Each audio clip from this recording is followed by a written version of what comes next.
할렐루야. 좋은 일이 있습니다. 우리 옆에 있는 사람 손을 꼭 잡고 축복합니다. 이 밤에도 좋은 일이 있습니다.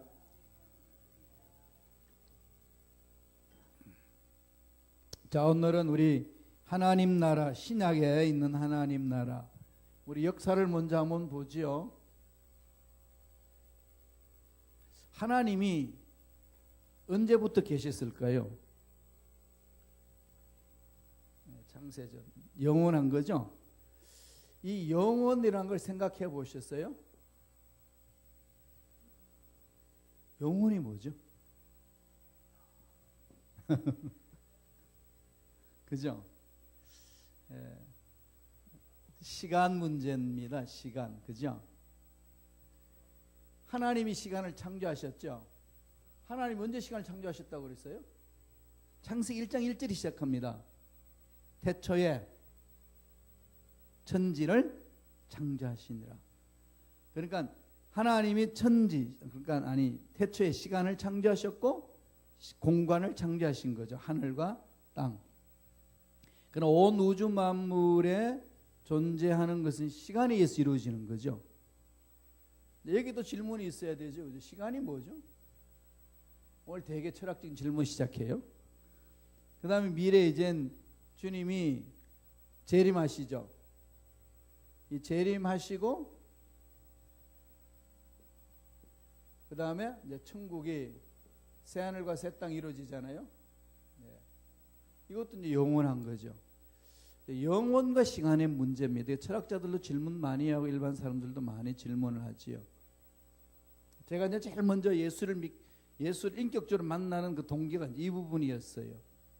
시간, 사람이 죽잖아요. 왜 죽느냐는 거지. 왜 죽죠? 여러분 왜 죽을 것 같아요? 몸이 아파서 죽고 사고 나서 죽고 늙어서 죽어. 왜 그래야 인간이 죽어야 되는 거죠? 이 시간이 우리를 잡고 있으니까 그러잖아요. 그죠? 시간 속에 있는 이 존재 때문에. 그럼 영혼은 뭔데? 예, 시간이 없는 게 아니고 무한한 거죠. 그죠? 무한한 거. 우리 머리의 이성으로는 이해할 수 없어요. 이 시간 속에 예수님이 오셨어요. 하나님, 영혼 속에 계셨던 하나님이 이 땅에 오셨습니다. 이 땅에 오신 기점으로 해서 역사가 시작된 거죠. 이전 사건을 뭐라고 그러죠? BC, Before Christ. 십자가 이후 사건은 뭐죠? AD. AD는 뭐라고 그랬어요? 잊어먹었어요. 아노 도미니.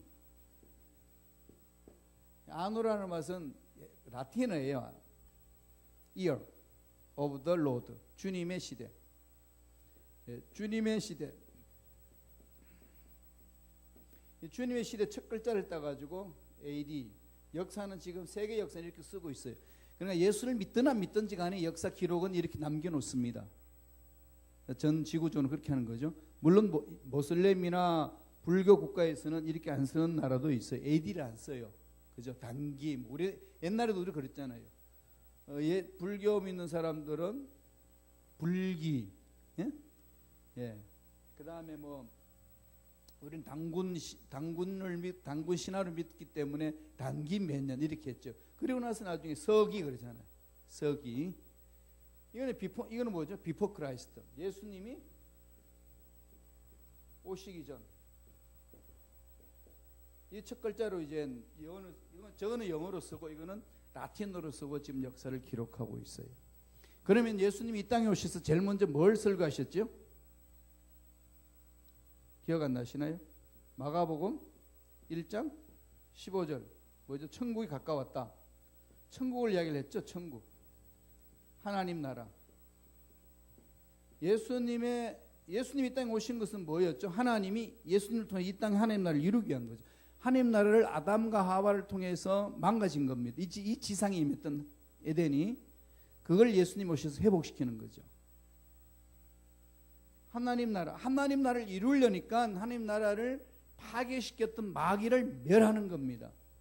유광수 다락방에서 문제가 되는 것은 왜 문제가 되나 하면은요, 예수님이 오신 것이 마귀를 멸하기 위해서 왔다고 했습니다. 예수님 오신 목적은 그게 아니에요. 예수님 오신 목적은 하나님 나라를 이루기 위해서. 하나님 나라를 이루니까 하나님 나라를 파괴시키는 마귀를 멸하는 겁니다. 그래서 다른 거죠, 차원이. 하나님 나라의 풍성함을 말하고 있는데 다락방 유광수의 다락방 거기에는 하나님 예수님에 대해서 이렇게 축소시키는 거죠. 예수님을 올바로 못 보게 합니다. 그러니까 예수님을 올바로 보는 것이 크리스톨로지라고 해요. 영어로 기독론이라고 해요. 그리스도론. 예수님을 잘못 보게 하는 거지. 그래서 사이비라고 그래요. 그래서 문제화시킵니다. 거기가 또 다른 것도 있고 공동체가 분리되기 때문에 그런 것도 있는데 궁극적인 것은 거기 있어요. 예수님 오신 목적은요, 하나님 나라를 이루게 오셨어요. 천국에 갖고 왔다고 그랬죠. 예수님 십자가 돌아가시고 부활하셨어요. 그러고 나서 뭐 하셨어요? 1장 3절에 하나님 나라에 선포하셨죠. 하나님 나라. 예수님은 처음도 하나님 나라, 마지막도 하나님 나라입니다. 이것을 지금 성경 창세기부터 요한계시록까지 끌고 가고 있어요. 성경의 핵심은 그렇게 갑니다. 하나님 나라, 단편적인 것이 아니라 그렇게 나아가는 거죠. 그러니까 역사는 비포 크라이스트로 이루어졌고 다음에 아노 도미니로 이루어졌습니다. 예수님 이전의 시대와 예수님 이후의 시대. 그러면 예수님 이전의 시대에는 하나님이 창조, 천지 창조가 있는데 천지 창조 있기 전에 하나님은 어떻게 계셨죠? 아무도 모르죠. 영원성입니다. 이 영원성은 우리 창조된 인간들이 이해 못합니다. 만나야 돼요. 만나지 않으면 이해 안 돼요. 그래서 예수 못 믿는 거예요. 믿기 그렇게 힘듭니다. 저와 여러분들이 예수 믿었다는 것은 기적이죠. 믿어지잖아요. 그죠? 머리로 이해가 다 안 돼도 믿어지거든요. 그건 은혜입니다. 그걸 체험해야 되는 거지. 저와 여러분들이 이제 그래서 자꾸 제가 이제 만남이라는 사건을 말씀을 드리는 거거든요. 거기에서 내 삶의 목적을 찾고 이제 날 가는 거잖아요. 이렇게 가니까 이게 분명하면은요, 내가 가야 될 궁극적인 목적은 여기야. 이걸 위해서 지금 이 시간 속에서 사는 거거든요. 그러니까 늙어가도 애통할 이유도 없고 문제가 있어도 애통할 이유가 없고 그만 집중해 나가는 거죠. 그래서 예수님이 제일 먼저 강조하셨던 것은 하나님 나라입니다. 하나님 나라. 그래서 우리는 하나님 나라를 알아야 되는데 오늘 많은 성도들이 하나님 나라가 뭔지 몰라요. 그래서 신앙생활이 자꾸 이렇게 굴곡있고 힘들고 어렵고 고통스럽고 그런 겁니다. 그래서 신앙 성숙하기도 힘든 거지요. 그러면 이 하나님 나라가 어디로 가느냐? 회개하라 그러죠. 회개하라. 천국이 가까웠느니라. 하나님 나라는 회개에서부터 출발합니다. 회개하면은 예수님은 과거의 죄, 현재의 죄, 미래의 죄까지 다 청산하셨기 때문에 모든 죄는 다 해결된 거지요. 과거의 아픈 사건들 잊어버리고 사건 다 깡그리 없어졌습니다. 내 기억 속에 있을 뿐이지 하나님 나라에서는 이미 다 청산되었습니다. 그러니까 하나님은 우리를 바라보고 뭐라고 그러죠? 의롭다 그러는 거죠. 의인이다. 네, 그런데 믿음이 뭘까요? 예수님을 믿는 사람들은 죄가 다 씻음 받아서 의인이라는 사실을 받아들이는 거예요. 그냥 객관적인 사실이 십자가에 못 박혀 돌아가신 예수 믿으면 의인입니다. 이걸로 끝나는 게 아니고 예수님이 십자가에 돌아가시고 죄를 씻어 주셨습니다. 믿습니다. 근데 나도 내가 의인 되었음을 수용하는 거예요. 이걸 못해요. 예수님은 십자가에 돌아가셔서 믿는 사람은 의인입니다. 나는 아직까지는 아닌 것 같아. 이렇게 나오는 거죠. 이러니까 구원의 확신이 없는 겁니다.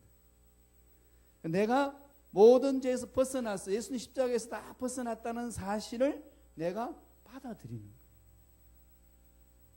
이게 믿음의 시작이고 그 다음에 구원의 확신이에요. 그래서 지금 죽어도 나는 천국 갈 수 있어. 이건 행위 문제가 아닙니다. 예수님을 믿음으로 가능한 거죠. 그럼 이 하나님 나라가 어떻게 이루어졌지요? 지금 현재 이루어졌습니다. 그리고 하나님 나라는 현재 지금 이루어졌어요. 그래서 현재성이다. 현재성이다. 프리젠트다. 그 다음에 또 지금은 아직은 현재성인데 아직 어디로 가죠? 완성이 안 됐죠? 이루어졌지만은 미래성이다. 그래서 영어를 뭐라고 하면은 already 했다는 것. 하나님 이미 이루어졌다. 마태복음 12장 28절에 그렇게 말하고 누가복음 11장 20절에 말합니다. 현재성은요, 마태복음 12장 28절하고 누가복음 11장 20절에 이렇게 말하고 있어요. 이미 이루어졌다. 내가 성령을 입어 귀신을 쫓아내는 것이면 하나님 나라가 이미 너에게 이루어졌느니라. 현재 임하는 거죠. 그리고 현재 임한 예수 하나님 나라를 지금 여기서 맛보는 겁니다. 그 하나님 나라를 맛보는 거죠. 그리고 미래성은 언제 있지요? 여기서는 재림.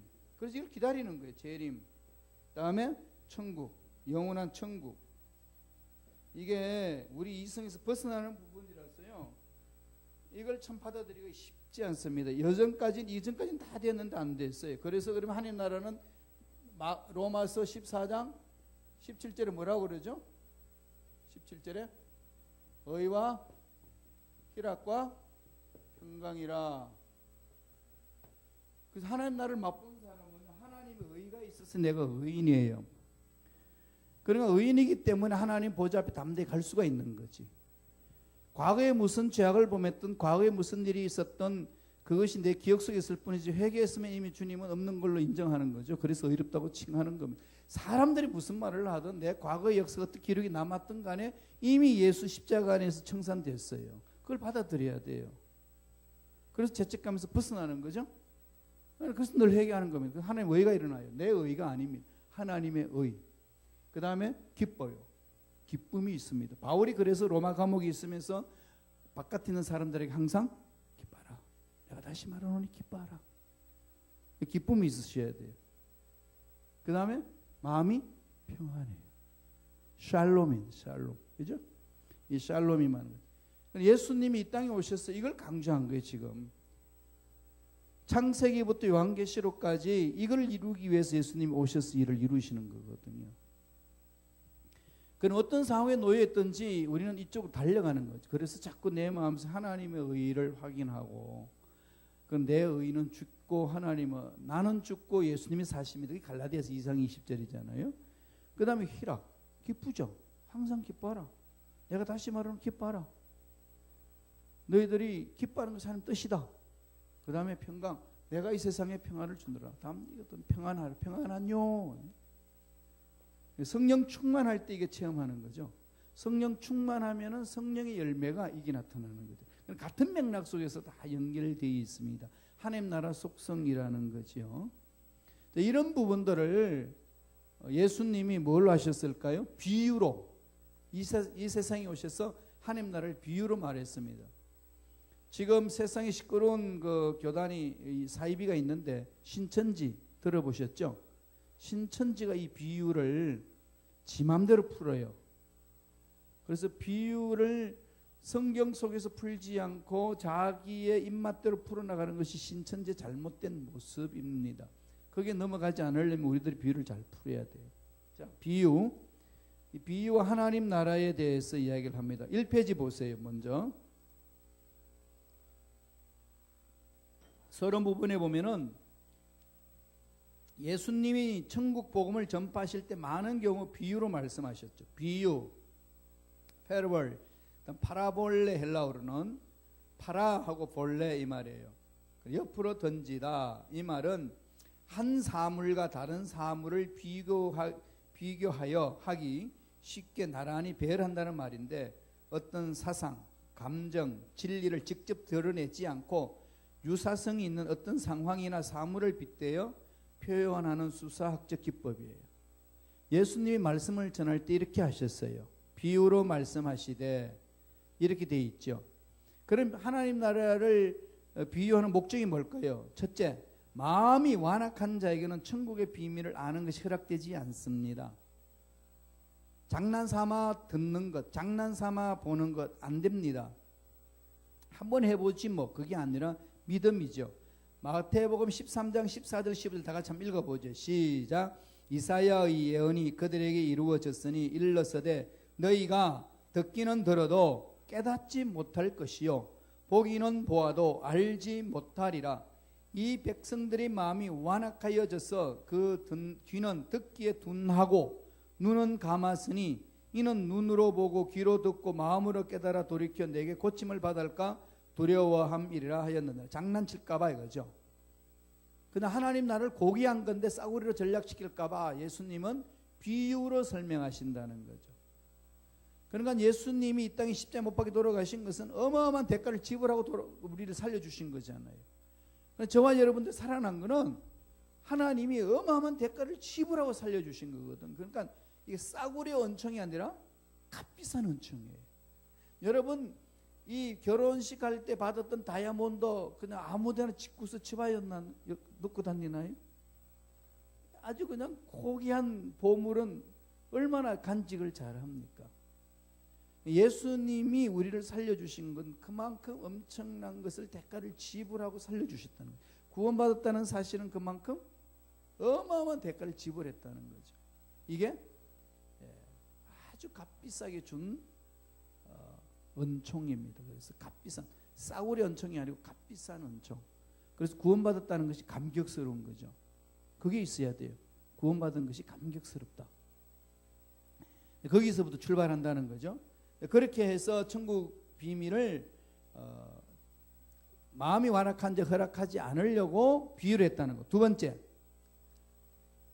번째는 마음이 열려있고 겸손한 자들에게 비유의 뜻을 풀어서 깨닫게 해주시는 거죠. 겸손한 자들이 깨닫고 알 수 있다는 겁니다. 다시 말씀드리면 믿는 자에게. 믿지 않는 자들에게는 이게 무슨 말인지 모르게 감춰놓고 믿는 자에게는 알게 해주셨다는 겁니다. 자, 마태복음 13장 11절 12절이에요. 다 같이 한번 읽어볼까요? 읽습니다. 시작. 대답하여 이르시되 천국의 비밀을 아는 것이 너희에게는 허락되었으나 그들에게는 아니 되었나니 무릇 있는 자는 받아 넉넉하게 되되 없는 자는 그 있는 것도 빼앗기리라. 너희에게는 뭐가 됐죠? 허락된 거죠. 너희에게는 허락되었다. 그들에게는 안 됐다. 그러니까 우리는 너희 과죠. 너희 안에 들어와야 되죠. 제자들. 예수 믿는 자들에게는 허락됐고 예수 믿지 않는 저들에게는 그들에게는 허락되지 아니었다. 자, 13장 34절 35절을 보세요. 그것도 봅니다. 다 같이 시작. 주 예수께서 이 모든 것을 무리에게 비유로 말씀하시고 비유가 아니면 아무것도 말씀하지 아니하셨으니 이는 선지자를 통하여 말씀하신 바 내가 입을 열어 비유로 말하고 창세부터 감추인 것들을 드러내리라 함을 이루려 하심이라. 이게 지금 드러내는 게 하나님 나라 여기 임한 거죠. 하나님 나라 임했습니다. 예수 믿고 구원받고 귀신 쫓겨나가고 하나님 나라가 이 땅에 임하는 것. 그러면 지금 저와 여러분에게 하나님 나라 어디에 있어요? 이 현재에 있어. 내 마음에 있죠. 예수 믿는 마음에 있고 우리 속에 있는 거지. 두세 사람 이상으로 내 이름으로 모인 것은 나도 그들 중에 있겠노라. 그럼 제일 먼저는 내 마음, 그 다음에는 우리, 그죠? 우리, 그 다음에 우리 교회 공동체, 전 우주적인 교회 공동체 신앙 고백하는 그 자리. 그 다음에 또 하나 더 있죠. 이제 주님이 재림하시면은 새 하늘과 새 땅 오기 전에 천년 왕국. 여러 해석이 있습니다만은 일단 천년 왕국 계시로서 하니까 천년 왕국. 그다음 끝나고 나서 어디에 있죠? 천국, 영원히 사는 것.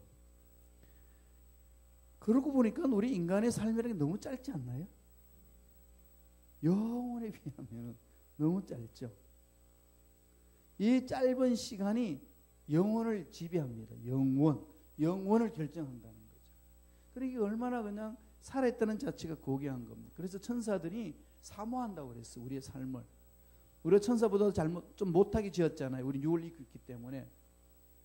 그죠? 영계를 다 파가지 못하죠. 육체를 입고 있으니까 육체의 지상의 삶을 살아야 되니까 이게 천사 다 깨뚫지 못합니다.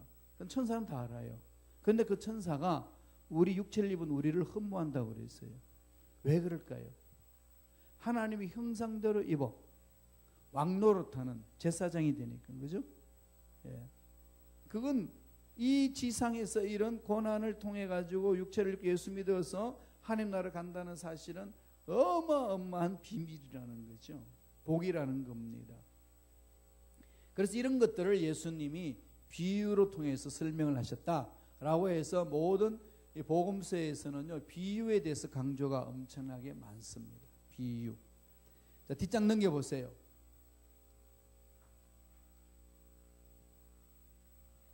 제일 위에 보면 이 페이지에 천국 비밀은 어느 정도 가졌지만 원하지 않는 자에게는 빼앗아 버리시고 사모하는 자는 더 많이 갖게 하신다는 것.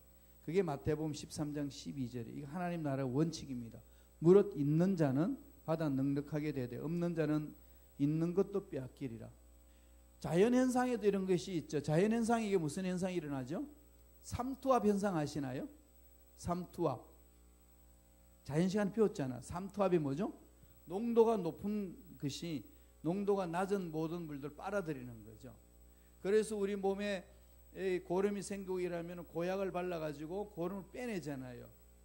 그러니까 그 고약이 압이 더 빼낼 수 있는 힘이 있는 거죠. 이게 들은 것보다도. 그게 자연의 원리예요. 삼투압이 높은 것, 흡입력이 높은 것이 낮은 것을 다 빨아들여 버립니다. 하나님 창조한 질서 속에죠. 그래서 우리가 하나님 나라에 대해서 이 풍성하게 있으면은 그 모든 것들을 다 풍성히 더 받게 된다는 거예요. 그래서 무릇 있는 자, 받는 자는 받아 넉넉하게 되되 없는 자는 있는 것도 빼앗기리라. 따라서 천국의 비밀은 민주주의가 아닙니다. 뭐죠? 신본주의. 하나님 중심으로 되어 있어요. 하나님 중심으로. 따라서 저와 여러분이 인생을 멋지게 살려면은 하나님 중심으로 가야 돼요. 늘 하나님 중심으로. 그게 중요한 거죠. 그래서 마태복음 11장 12절 보세요. 이건 여러분 마음판에 새기셔야 돼요. 다 같이 읽어봅니다. 침례 요한의 때부터 지금까지 천국은 침노를 당하나니 침노하는 자는 빼앗느니라. 하나님이 주신 복을 빼앗기지 말라는 거예요. 하나님 나라의 복을 받을 수 있는 것은 달려들라는 겁니다. 그래서 하나님이 주신 현재의 복을 흑암의 세력들에게 빼앗기지 말라는 거죠. 흑암의 세력들은요 우리를 어떻게 하든지 하나님부터 받은 복을 빼앗아내려고 그럽니다. 그러면 어떻게 빼앗아낼까요? 우리의 아픈 감정들을 건드려요. 우리의 약점을 건드려서 다 털어내버리게 합니다. 그러면은 그 죄책감이나 답답함이나 안타까움이나 그 괴로움 때문에 현재 삶에 주신 복을 이게 집중할 수가 없어요. 아니면은 세상 일에 너무 분주하게 만들어서 그 현재 하나님 주신 복을 잊어버리게 하고 미래에 대해서 달려가지 못하게 하는 거죠. 발목을 잡는다는, 일명 말하면은 발목을 잡습니다. 그런 걸 어떻게 하죠? 끊어내야 돼요. 천국은 침노하는 자가 빼앗는다. 그냥 적극적으로 달려들어야 돼요. 세상 일로 인해서 멈춰서도 안 되고 사람들의 말에 의해서 멈춰서도 안 되고 과거의 죄책감이 나의 현재의 복을 빼앗도록 나를 괴롭히도록 놔둬서는 안 됩니다. 잘라버리셔야 돼요. 이게 침노하는 자, 하나님 나라는 침노하는 자의 것이라는 것. 그래서 우리가 그러잖아요. 그냥 말씀을 집중하고 말씀 안에 사모하고 나아가는 거죠. 그래서 우리 부흥사들이 자리를 많이 정해놨어. 앞에는 금자리고 뒤에는 뭐죠? 쓰레기 자리라고. 그래서 자꾸 앞으로 와서 그냥 말씀을 집중하라는 거지. 그러니까 말씀에 모든 것을 포커스를 맞춰야 되지. 그렇지 않으면 마음이 다 빼앗겨서 그 시간을 낭비해버린다는 겁니다. 자, 그래서 그 고린도전서 14장 1절에 보면 사도 바울이 이 말을 해서 다 같이 우리 가로 빼놔놓고 있는 글만 한번 읽어보죠. 다 같이 읽습니다. 사랑을 추구하며 신령한 것들을 사모하되 특별히 예언을 하려고 하라. 그러니까 사랑을 추구하며 신령한 것들은 초자연적인 것, 은사들을 사모하라는 거죠. 예. 하나님이 주신 은사는요, 우리가 뭐 이 세상에서 받은 달란트에 대해서 축복하셔서 은사로 드러나기도 하지만 전혀 가지고 있지 않는 것이 드러납니다. 전혀. 그게 은사예요. 하나님께서 은사를 주실 때 성령 충만함을 주셔서 은사를 주시거든요. 저와 여러분은 다 은사를 받은 게 있어요. 은사 있어요. 그 은사는 내가 잘하는 겁니다. 신앙생활 하다 하면서 그게 막 드러나요. 잘 돼요. 몰랐는데 예수 믿고 갔더니 그런 부분이 되는 거죠. 뭐 섬기는 거라든지 행정하는 거라든지 가르치는 거라든지 전도하는 거라든지 뭐 또 다른 어떤 사업을 하는 거라든지 구제하는 거라든지 그런 부분들이 옛날에는 생각하지 못하는데 예수 믿으면서 성령을 사모하니까 그게 막 내 속에 불 일어나듯이 막 일어나는 것들이 있습니다. 그걸 자꾸 노트에 적으세요. 그리고 그걸 놓고 기도하세요. 하나님이 개발시켜 주시는 거죠. 주신 하나님 은혜 안에서 이루어지는 것. 하나님 나라의 일은 다 그렇게 해나가는 거죠. 자, 그렇게 이루어지는 것. 하나님 나라는 비유를 하신 목적은 믿지 않는 자들은 숨겨버렸고 믿고 순종하는 자들에게는 보여주셨다. 들춰내주셨다. 따라서 저와 여러분들은 그것을 알아야 된다는 거죠. 그러면 하나님 나라의 7대 비유를 마태복음 13장에는 하나님 나라 비유에 천국의 비유에 대해서 강조를 했습니다. 7가지가 나와요. 그 중에서 하나님 나라 특징은 뭐라고 그랬죠? 현재 임한 하나님 나라, 미래에 올 하나님 나라, 2가지가 있어요. 하나님 나라는 현재 임한 하나님 나라, 미래에 올 하나님 나라. 자, 먼저 정리하고 가죠. 현재 임한 나라는요, 예수 믿는 순간에 이미 구원의 확신이 있고 예수님으로 인하여서 하나님 나라가 이 땅에 이루어졌다는 것은 마귀가 쫓겨나가는 거죠. 그래서 우리는 능력사회로 사모하는 거예요. 귀신을 쫓아버리고, 그래서 자꾸 선포하셔야 돼요. 약하고 힘들고 얼어질 때는 예수 이름으로 명하노니 나를 약하게 만드는 마귀는 떠나갈지어다. 불안케 하는 마귀는 떠나갈지어다. 자꾸 쫓아버리세요. 하나님 나라가 임하면 이게 있습니다. 의와 희락과 평강이. 지금 여기서 맛보는 거죠. 그러나 의와 희락과 평강을 맛보지 못하면 문제가 있습니다. 그걸 그냥 안고 가지 마세요. 예수 이름으로 쫓아버리세요. 그런 능력이 예수 이름 안에 있습니다. 현재 하나님 나라에 임했기 때문에.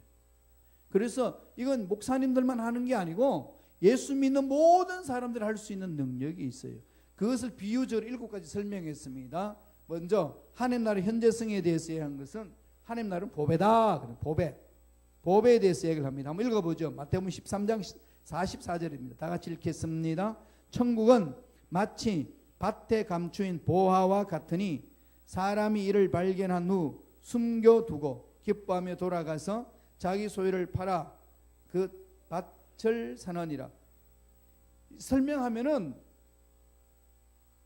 마치 밭에 감춘 보화 같다고 그랬잖아요.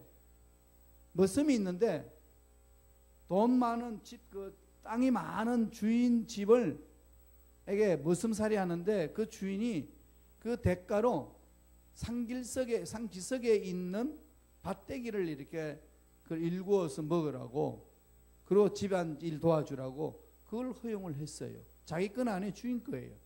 그런데 그 밭을 잘 일구기 위해서 이 땅을 일구는데 일구다 보니까 쟁기 아시죠? 소가 끌고 있는 큰 이 쟁기 같은 거, 트랙터 대신에 소를 끄는 건데 그 쟁기가 가는데 그냥 돌불에 걸려가지고 빡 부지러지는 겁니다. 나무도 부지러지고 다 해버렸어요. 얼마나 화가 나겠어. 그래서 그 머슴이 그 돌을 파버리려고 곡괭이 가져가지고 탕 전체를 다 뒤집으면서 파다가 막 가다 보니까 돌이 아니고 금덩어리였어. 금덩어리. 그래서 금덩어리를 보는 순간에 벌떡 일어나서 주위를 다 돌아보는 거죠. 사람 있나 없나. 그래가지고 얼른 다 덮어놨어. 감춰놨어.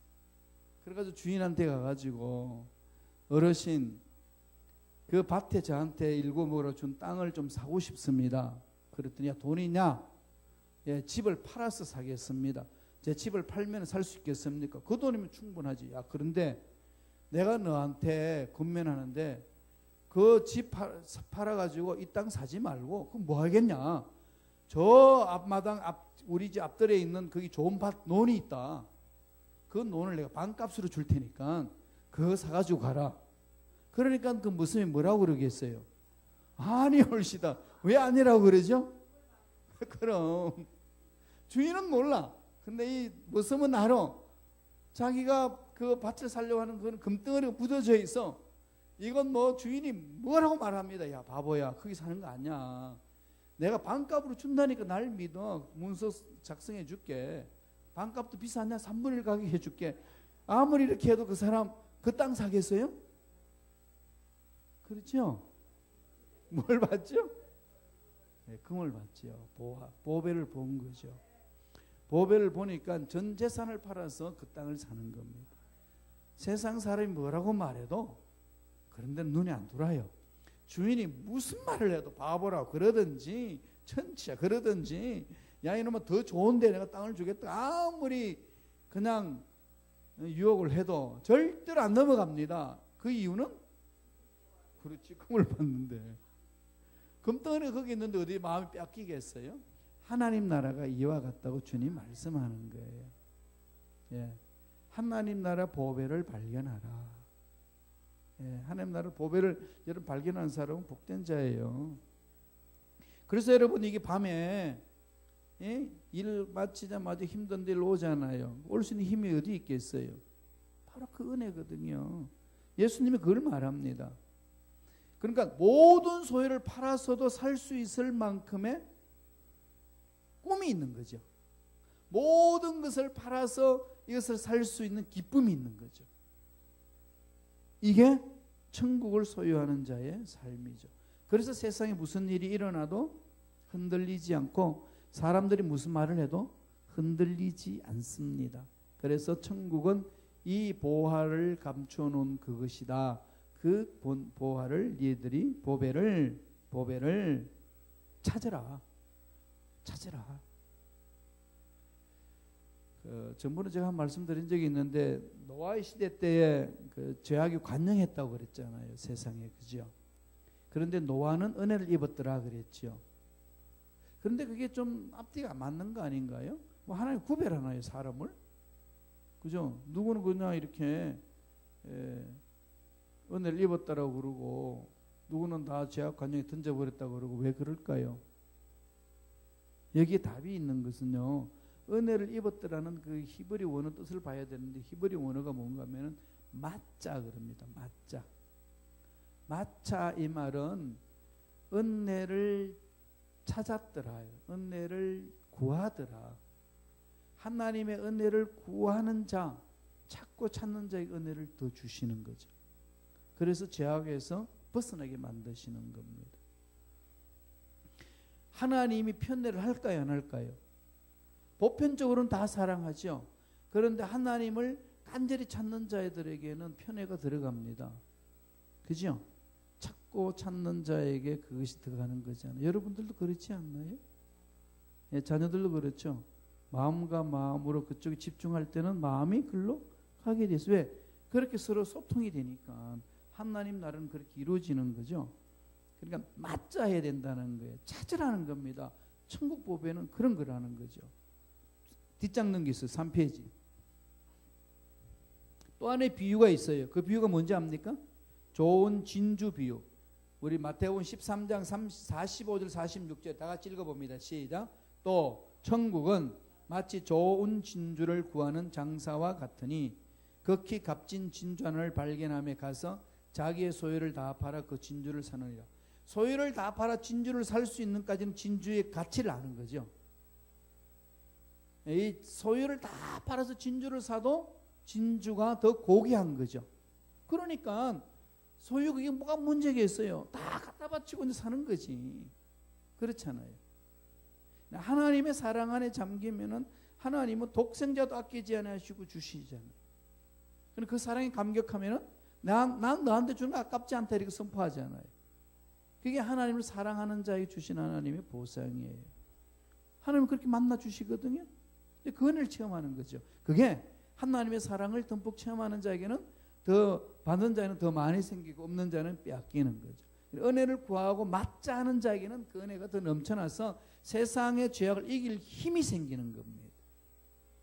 그래서 역시 이 좋은 진주와 감추인 보배의 의미는 뭘까요? 그 보화는요. 천국의 보배를 찾으라는 거죠. 맞자라는 겁니다. 그냥 설렁설렁 가지 말고 그냥 맞자라는 거죠. 손해 보는 것 같아도 집중하라는 거죠. 하나님 책임져 주신다. 이걸 이야기합니다. 다음 두 번째 3페이지에 생명이 있어요. 생명. 하나님 나라는 생명이 있는 거죠. 이게 영원히 간다 이 말은 뭐죠? 유한한 생명이지만은 영혼과 연결됐잖아요. 저와 여러분들은 예수를 믿는 순간에 이 예수를 인하여서 뭐가 생기죠 우리한테?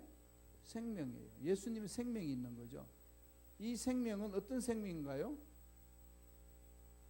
영원한 생명이죠. 그게 이터널 라이프라고 영생을 그러죠. 영생. 영원히 산다 해서 영생. 영생이에요. 영생. 영원히 사는 생명. 영원이라는 말은 하나님의 생명이 나한테 있다는 거예요. 그래서 죽어도 죽지 않고 끝나는 것이 아니라 영원히 천국과 함께 한다는 거죠. 연결되어 있어요. 지금 현재 여기 이 땅에서 유한한 세계 살지만 영혼과 연결되어 있는 거죠. 그러니까 내가 사는 목적은 이 영혼이 나를 붙들기 때문에 사는 겁니다. 세상 일이 되고 안 되고 문제가 아니에요. 안 될 수도 있고 잘 될 수도 있어요.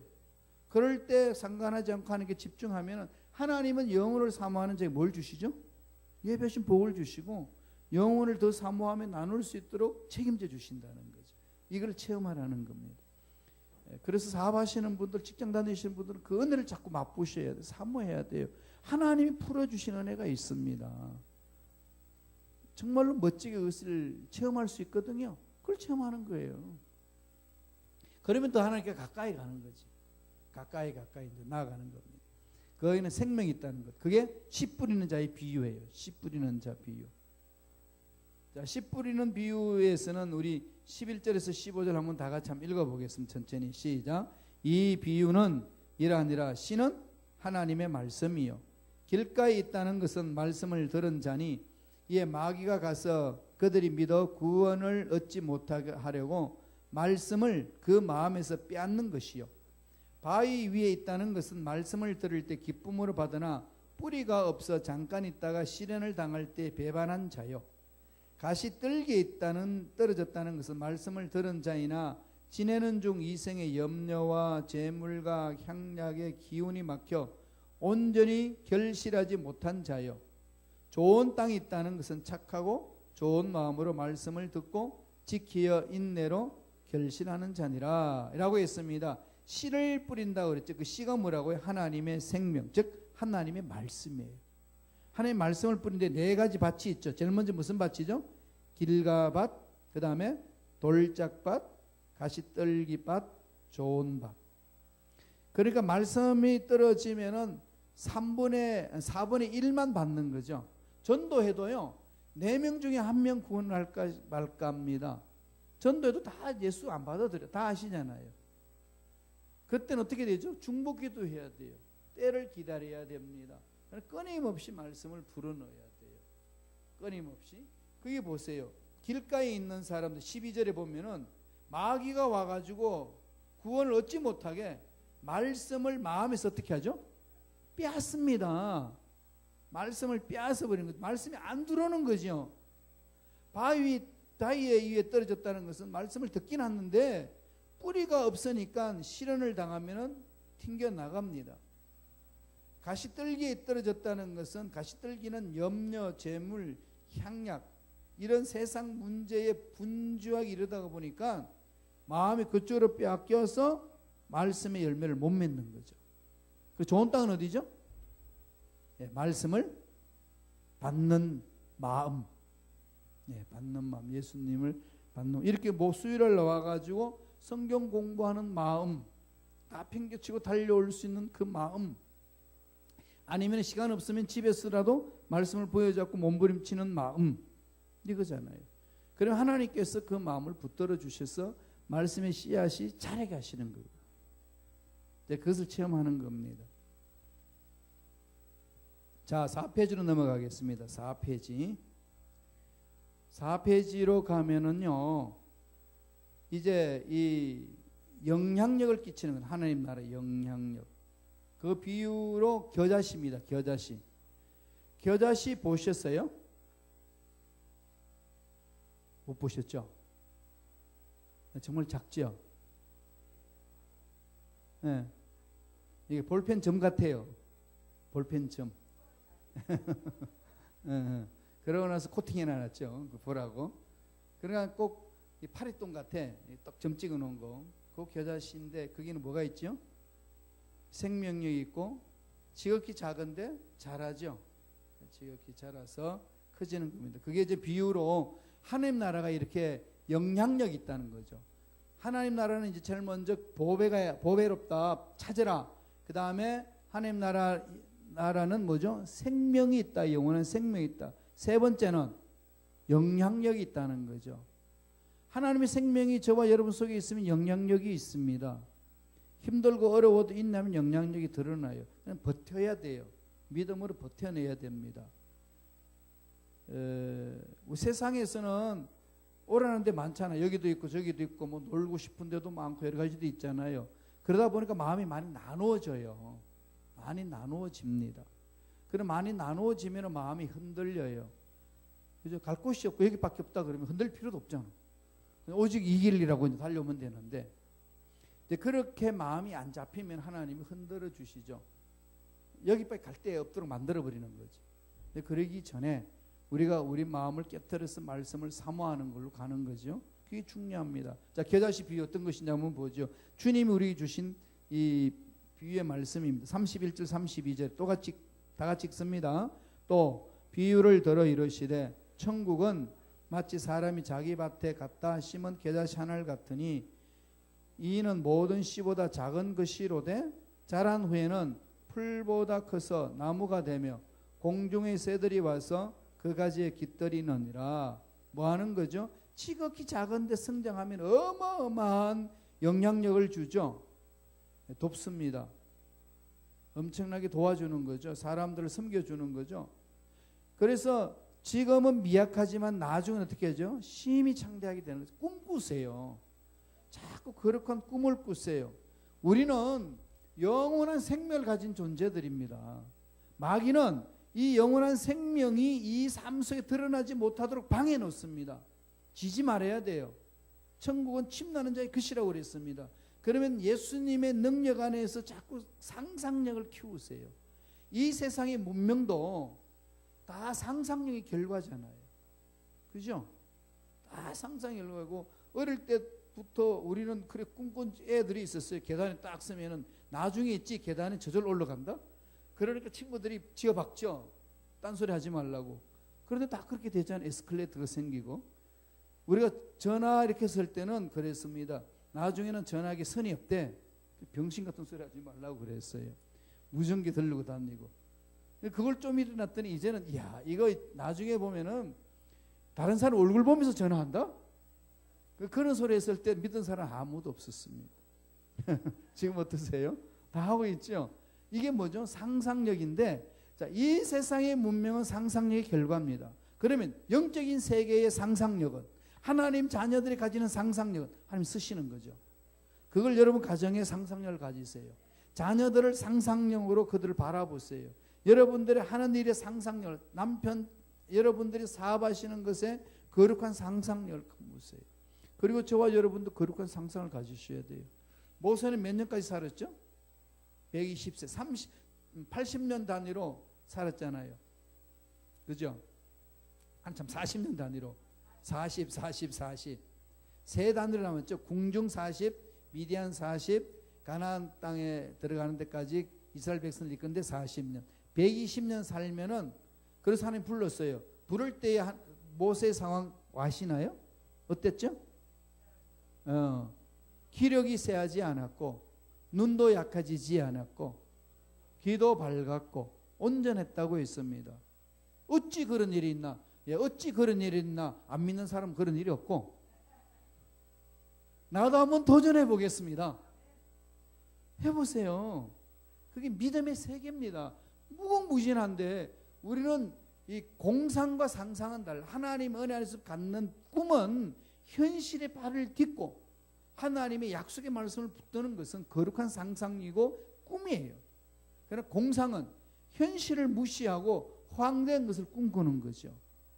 그러니까 세상은 지금 공상을 이야기를 많이 하지만 우리는 예수 안에서 상상하는 거죠. 믿음으로 상상하는 거죠. 그걸 뭘로 보고요? 믿음 일꾼들을 통해서. 그래서 하나님, 모세 같은 그런 이 인생을 마무리 짓고 싶습니다. 120세까지 살 수 있는, 앞으로 지금 2030년 되면은 왜 유엔에서 발표했잖아요. 인간 수명 130세까지 갈 수 있다고. 그게 나노 시대거든요. 나노라는 것은 우리가 밀리미터, 센티미터, 킬로미터 이렇게 나오잖아요. 그 단위입니다.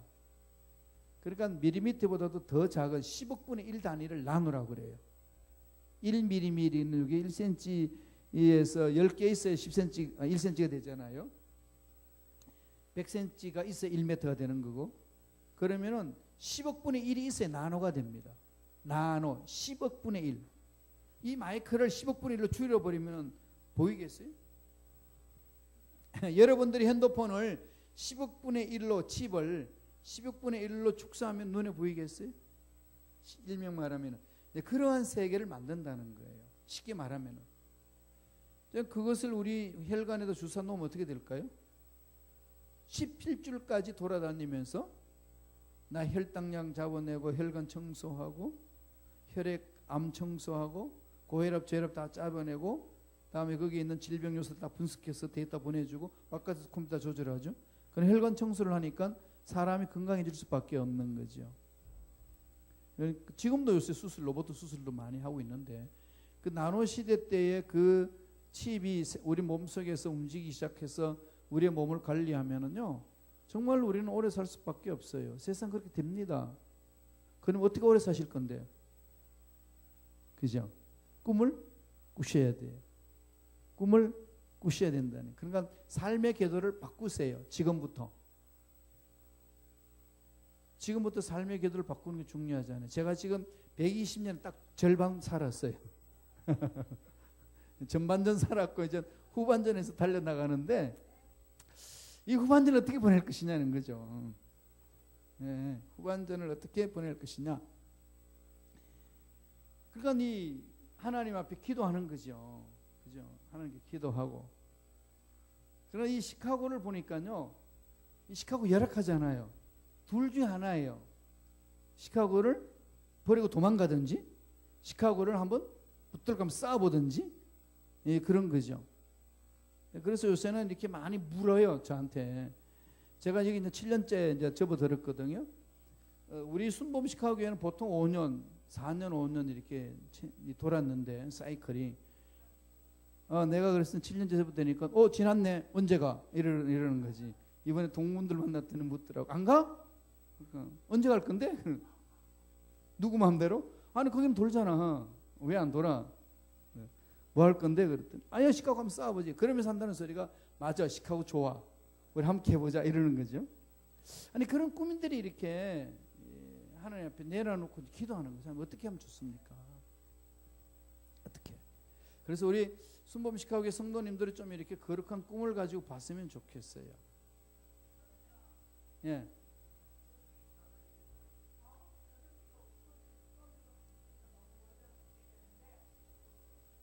어디든지 가버리다.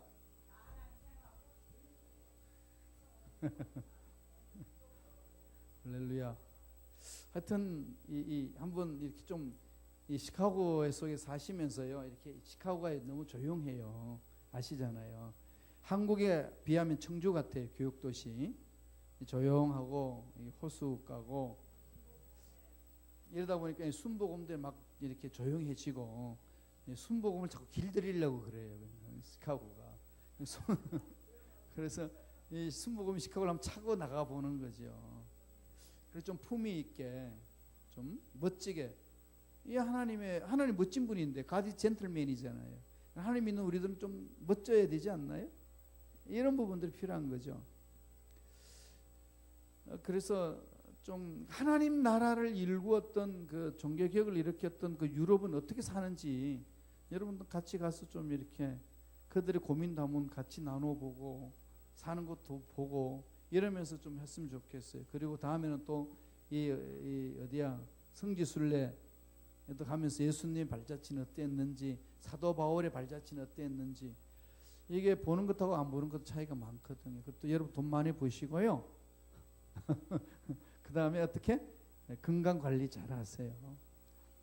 예, 건강 관리 하셔가지고 하나님 또 새로운 길을 열어주실 수 있으니까 교회 살 일들이 또 여러 가지 있습니다. 차고 나가는 거죠. 자, 그래서 이젠 돌아오면은 겨자씨는 짓기 작은데 영향력 끼치는 거죠. 하나님 나라 그래요. 선한 영향력이지. 저와 여러분들이 해야 될 일은 선한 영향력입니다. 악한 영향력이 아니고 선한 영향력. 그래서 젊은 사람들이 저와 여러분을 봤을 때 나도 집사님처럼 권사님처럼 장로님처럼 그렇게 신앙생활을 하고 싶습니다. 이렇게 드러내야 되지 않겠어요? 우리는 저 사람처럼 신앙생활 하지 마. 젊은 애들끼리 모여가 숙덕궁거리면 어떻게 되겠어요? 우리들도 많이 그랬거든요. 여의도에 있으면서 야, 저 사람처럼 되지 말자 우리. 그런데 또 그렇게 돼가고 있어요. 정신 차려야 되는 거죠. 모두 정신 차려야 될 부분들입니다. 자, 또 다시 보죠. 어떤 영향력이 있느냐? 누룩 비유. 누룩은 아시죠? 다 같이 읽습니다. 13장 33절. 또 비유로 말씀하시되 천국은 마치 여자가 가루 서말 속에 갖다 넣어 전부 부풀게 한 누룩과 같다. 그럼 누룩은 밀가루 속에 넣으면 부풀잖아요. 전부를 부풀게 한다. 뭐 한다는 거죠? 성장하게 한다는 거예요. 외적 성장, 그 다음에 내적 성장, 이게 다 포함되는 거죠. 그래서 겨자씨 비유는 외적으로 크게 이렇게 켜지는 것을 말하는 거고, 누룩은 뭐죠? 내적으로 성숙하는 거죠. 내적으로 성숙해지는 게 뭘까요? 내공이 강해지는 거죠. 예수님의 성품을 닮아가는 겁니다. 우리가 왜 자꾸 흔들리고 사람들 만에 막 이렇게 막 괴로워 그럴까요? 이 내공이 약하기 때문에 그래요. 내공이 강하면은 무슨 말이 와도 튕겨낼 힘이 있습니다. 그죠? 그 사람들이 자연의 현상을 이용해서 훈련을 많이 하거든요. 제가 그 독일에서 그 논문 쓸 때에 교회 사임하고 논문만 썼는데 그 밤 12시 되면은 유로 스포츠가 나와요. 유럽 스포츠라는 TV에. 거기에 여러 가지 스포츠를 나오는데 꼭 그 소림사 도사들이 나와가지고 자기들의 돌을 닦는 그 기술, 그 다음에 어떤 힘이 있는지를 보여주는 프로그램이에요. 일명 말하면 기를 모아가지고 이게 자기 자신을 어떤 무기로부터 보호하는 거거든요. 훈련이 딱 되어 있는 이 젊은 그 도사들은요, 딱 이렇게 기압을 딱 모함을 모아가지고 딱 표시 주면요, 이런 장작더미 있잖아요. 이거는 강목으로 된 거. 그걸로 배를 두들기 패는데 나무가 부질러져요. 그냥 이게 뭐 딱 때리니까 이 나무가 탁 부질러지는데 그걸로 그 사람 배를 때리니까 그 나무가 부질러지더라고. 그리고 어마어마한 이 힘을 모으는 것. 이건 하나님이 만드는 자연 질서 속에서의 에너지잖아요. 그러면은 믿는 우리들은 그들보다도 더 나아가야지요. 사랑, 힘, 강합니다. 사랑과 희락과 화평과 오래 참음과 자비와 양성과 충성과 온유와 절제, 이 성령의 열매가 내 내면 속에 갇히면은, 내 안에 가득 차 있으면은 어떤 힘보다도 강한 거죠. 이걸 자꾸 사모하셔야 돼요. 그래서 로마서 사도 바울이 12장 2절에 그 중국 밑에 있습니다. 한번 읽어볼까요? 다 같이 한 목소리 읽습니다. 너희는 이 세대를 본받지 말고 오직 마음을 새롭게 함으로 변화를 받아 하나님의 선하시고 기뻐하시고 온전한 뜻이 무엇인지 분별하도록 하라. 세 가지로 말씀하셨어요. 마음을 새롭게 해서 하나님의 선하신 뜻, 기뻐하신 뜻, 온전하신 뜻. 그죠?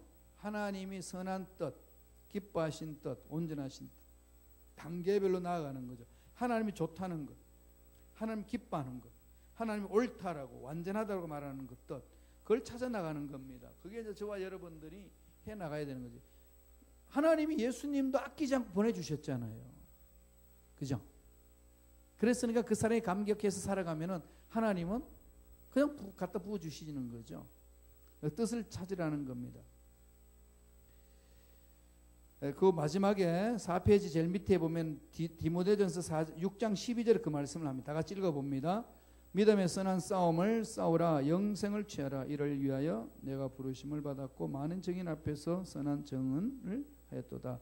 선한 싸움을 싸운다는 것이 이거죠. 내면에 하나님의 사랑이 가득 차도록. 그러니까 사랑 체험, 사랑 운동이죠. 체험해야 돼요. 그거 없이는 안 됩니다. 다음 5페이지로 넘어갑니다. 하나님 나라가 두 가지 있다고 그랬죠. 현재 우리가 체험하는 것, 그 다음에 주님이 재림하시면 있을 하나님 나라, 그 다음에 백보자 심판 후에 새하늘과 새 땅에 있을 하나님 나라, 미래성이에요. 현재성과 미래성입니다. 죽어서 가는 천국이 현재 예수님으로 인하여서 이루어졌어요. 이걸 여기서 우리가 체험해야 됩니다. 나라는 것은 주권이 있어야 되고 백성이 있어야 되고 땅이 있어야 되죠. 하나님 나라라는 것은 주권은 하나님이 왕권이죠. 하나님 통치하는 그곳, 다음에 백성 하나님 믿는 자녀들, 하나님 땅은 하나님 임자는 그곳. 그러나 하나님 나라는 현재 임했다는 것은 하나님이 계시니까 하나님 거룩하신 분이에요. 온전하신 분이니까 마귀들이 우글거릴 수 없습니다. 쫓겨나가는 거죠. 그래서 우리가 성령 충만할수록 악한 영들과 싸워서 이겨내는 거죠. 마귀들은 더 괴롭히지만 이길 힘을 자꾸 갖는 겁니다.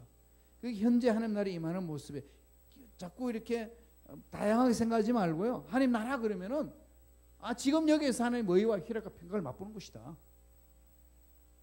마음이 편안하면은 어때죠? 마음이 기쁘면 어떠죠? 힘나지 않나요? 그렇죠?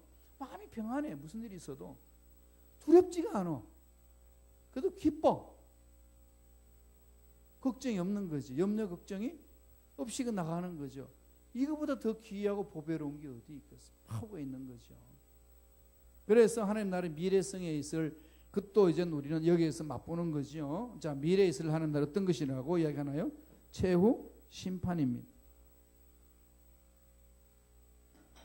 알곡과 가라지 비유예요.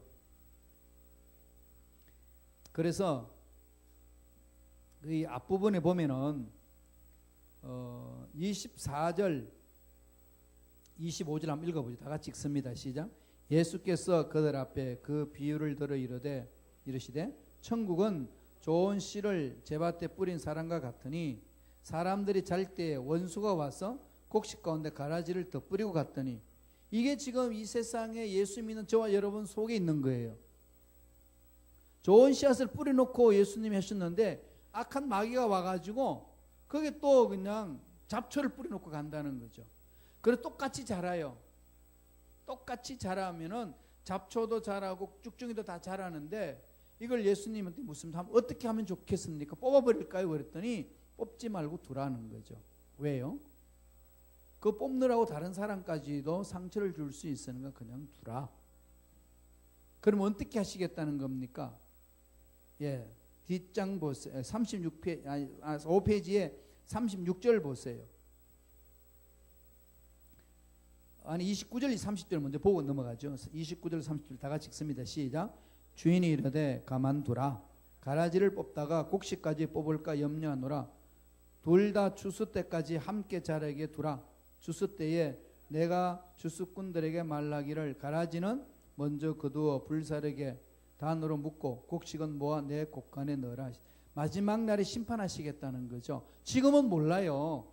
이게 그냥 알곡인지 가라지인지 잘 모르지만 두라는 겁니다. 때가 되면 뽑아버린다는 거죠. 언제? 심판할 때에.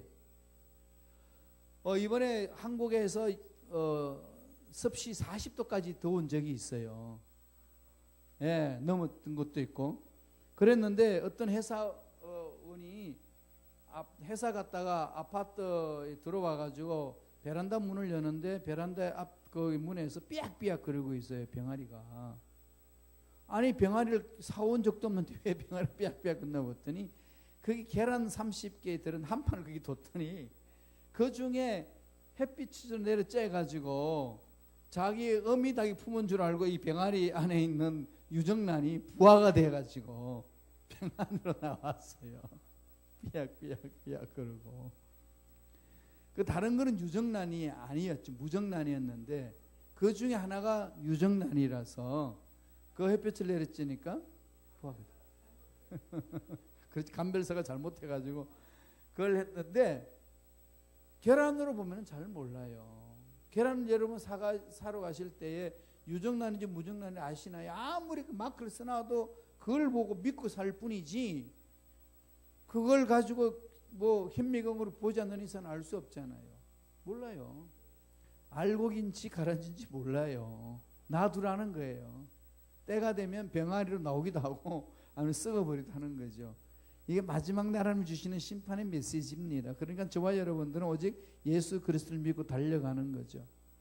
그래서 이 알곡과 가라지 비유는요, 최후 심판에 대한 비유입니다. 하나님 나라는 심판이 있다는 겁니다. 언제요? 재림 때 바라보고 달려가는 거죠. 저와 여러분들이 여기 앞에서 당당히 서기 위해서 하는 거 아니겠어요? 영원히 살기 위하여, 그죠? 몸부림치는 거죠. 그렇게 나아가는 겁니다. 자, 뒷장 넘겨보세요. 6페이지. 6페이지 보면은 이 가라지를 심어놓고 알곡들을 넘어지게 만드는 거죠. 거기에 보면은 베드로전서 5장 8절 9절 말씀이 있습니다. 두 번째 구절에 다 읽어보겠습니다. 다 같이 읽습니다. 근신하라, 깨어라. 너희 대적 마귀가 우는 사자같이 두루 다니며 삼킬 자를 찾나니 너희 믿음을 굳건하게 하여 그를 대적하라. 그래서 꼭 영적 싸움을 하셔야 돼요. 예? 그래서 교회 공동체 상처받을 수 있어요. 예수 믿는다고 하는데도 불구하고 서로 상처 주거니 받거니 할 수 있습니다. 늘 그건 전자하고 들어가셔야 돼요. 영적 세계에 악한 것들이 장난치기 때문에. 그래서 그것을 이길 수 있는 힘을 길러야 됩니다. 이길 수 있는 힘을. 그러니까 이 싸우는 곳이 아닌 다른 곳에 가겠다 그러면은 그런 곳은 이 지상에 아무 데도 없습니다. 언제 없어질까요? 추구에 없어져요. 천국 가야 그게 없습니다. 그러니까 내가 여기에서 싫다고 떠나면은 다른 데 가면 없느냐? 아니, 똑같아요. 똑같이 일어나서 똑같은 문제가 반복이 됩니다. 그러니까 여러분들이 있는 자리 여기에서 주님의 재림을 기다리면서 영적 전쟁을 싸우는 거예요. 그렇게 가셔야 돼요. 그럼 말씀이 있는 곳에 가셔야 되고, 신앙생활은 편안하게 하려고 하지 마세요. 신앙생활은 뭘 해야 되죠?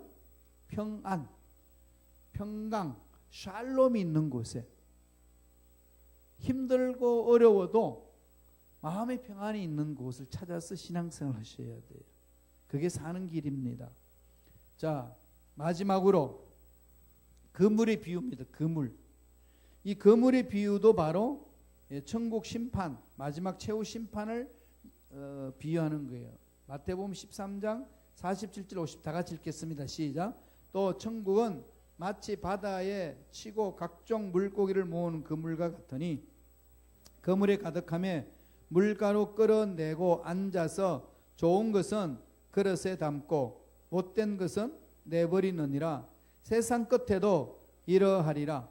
천사들이 와서 의인 중에서 악인을 갈라내어 풀무불에 던져 넣으리니 거기서 울며 이를 갈리라. 바다 그물 고기를 잡아서 이 필요 없는 것들은 내버리고 이런 것은 마지막 심판 때에 주님이 심판하시겠다는 겁니다. 지옥의 풀무에 던져져서 울며 이를 갈게 된다는 것. 이 말을 우습게 생각하면 안 됩니다. 50절에 풀무불에 던져 넣으리니 거기서 울며 이를 갈리라. 소돔과 고모라 땅에서는 이걸 무시했어요. 그죠? 하나님 말씀을 농담으로 여겼습니다. 오늘 현대 그리스도인들도요, 이 말을 안 믿습니다. 많이. 웃기는 소리지 말라고. 이렇게 자꾸 나오니까 말씀을 안 받는 거죠. 말씀을 안 받으니까 그 속에 뭐가 있을까요? 악한 것들 자꾸 장난치는 거예요. 그러다 보니까 혼란 생기고 어려움이 있습니다. 그래서 하나님 나라는요, 이 영원한 생명에 대해서 말씀하는 예수님이, 그래서 이 세상에 하나님 나라가 임했다. 그리고 다시 재림하실 때에 완성된다. 그럼 이 세상에 하나님 나라를 맛보는 자의 마음은 뭐냐? 하나님 의와 희락과 평강이다. 이것이 늘 마음속에서 살아 움직이도록 해라. 어떤 환경이 있든지 이것이 있어야 됩니다. 평강이 없으면요, 왜 평강이 없는지 찾아야 돼요.